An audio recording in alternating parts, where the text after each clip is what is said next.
A ordem seria, vocês estão lendo aqui embaixo, atirar primeiro, perguntar depois. Quando se fala de Groenlândia.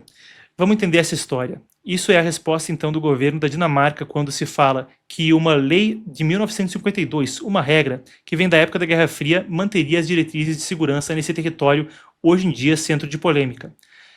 Isso essencialmente exigiria que as forças de segurança presentes ali, no caso de qualquer ataque ao território, primeiro reagissem para depois ver como isso se configuraria, sem precisar de uma ordem vindo diretamente da Dinamarca ou o que quer que fosse em termos de entrave burocrático. Eu vou desdobrar com você na sequência as minúcias do que tem acontecido nos últimos dias, conforme oficiais de Estados Unidos e Dinamarca trocam farpa quanto ao território da Groenlândia, estratégico por uma série de motivos, a gente vai chegar nisso aí na sequência. Vamos lá então entender esse cenário. O presidente americano Donald Trump quer a compra da Groenlândia, ou pelo menos sua aquisição de alguma forma. Dinheiro os Estados Unidos têm. Segundo o Banco Mundial, o custo da ilha poderia chegar a meros 3 bilhões e 300 milhões de dólares. Figura espantosamente pequena e menos de 1% do orçamento federal americano nesse ano.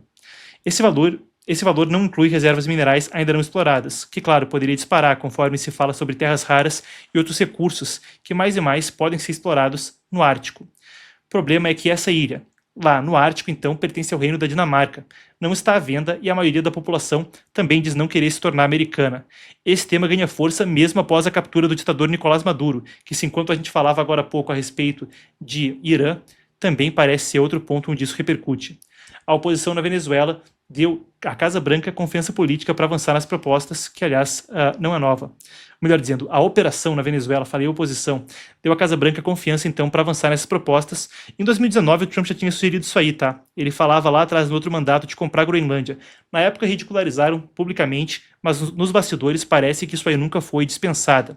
O Ártico é uma prioridade estratégica militar para os Estados Unidos, que avaliam que não tem agora capacidade militar ali para a proteção da ilha por parte da Dinamarca. Tem também já a presença da OTAN ali, mesmo dos Estados Unidos. Mas fato é, a administração diz que isso é insuficiente e teme que Rússia ou China ampliem influência na região, com relatos consistentes de barcos russos e chineses circundando por aí. Vamos às falas dos oficiais a respeito do assunto. O secretário de Estado Marco Rubio anunciou que vai se reunir com autoridades da Dinamarca na próxima semana. Vamos conferir o que ele falou ontem. Why has the administration not taken Denmark's offer to discuss the situation in Greenland? And I'll be meeting with them next week. But will you take military intervention off the table? I'm not here to talk about Denmark or military intervention. I'll be meeting with them next week. We'll have those conversations with them then. But I'm not having anything further to add to that today. Can you clarify your comments to lawmakers? Does the U.S. intend to buy Greenland? Does the U.S. intend to buy Greenland? Can you clarify your comments to lawmakers this week? Well, that's always been the president's intent from the very beginning. He said it very early on. I mean, this is not new. He talked about it in his first term, and he's not the first U.S. president that has examined or looked at how could we acquire Greenland. There's an interest there. But so I just reminded them of the fact that not only did Truman want to do it, but President Trump's been talking about this since his first term.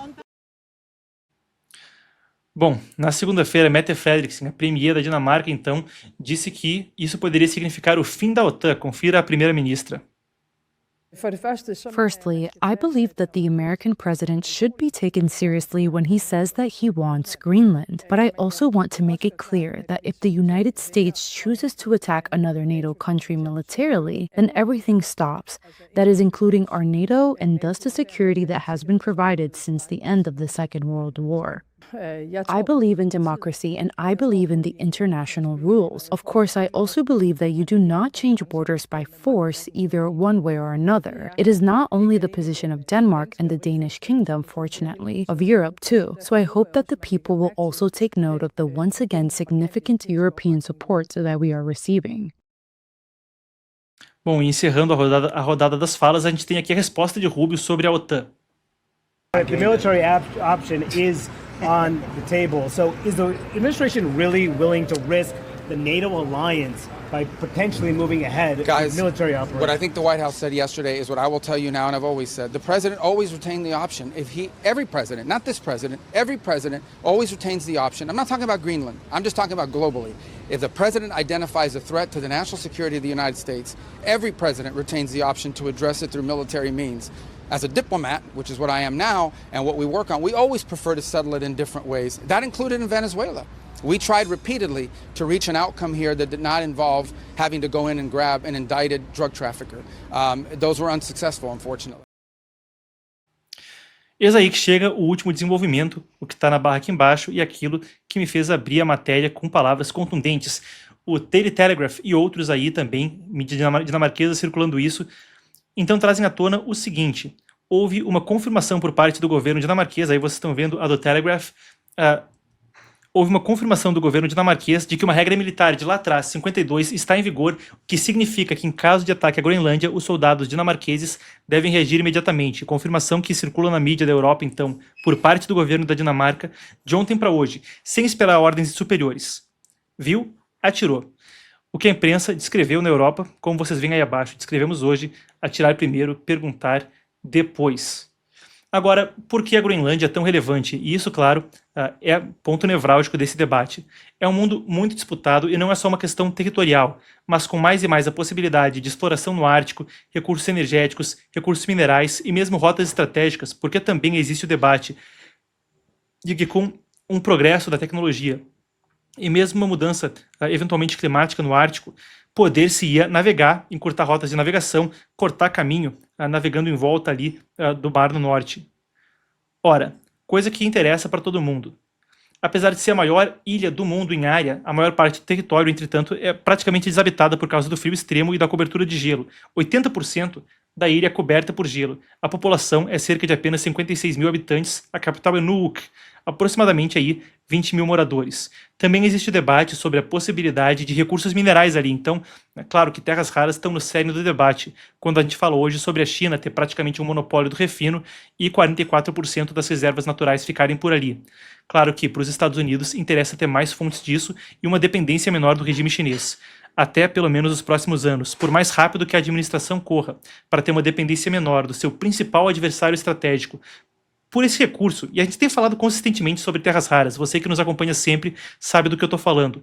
Minerais que estão de tudo aí, desde a fuzilagem do caça F-35 até partes do seu iPhone, do seu Android, do que quer que seja. Um recurso necessário para a vida moderna.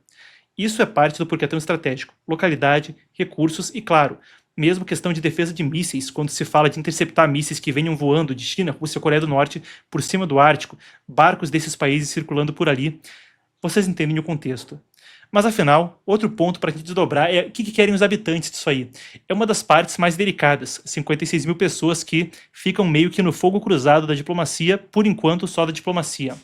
A maioria diz que não quer virar parte dos Estados Unidos nem ser vendida, mas não tem consenso, e vale a pena acrescentar, tá aqui, mesmo antes dessa discussão inteira, antes de Trump, antes desse mandato, antes de falar sobre defesa de mísseis ou terras raras, havia já um debate a respeito da população lá na Groenlândia estar descontente com a posição do Reino da Dinamarca e a sua soberania sobre a região.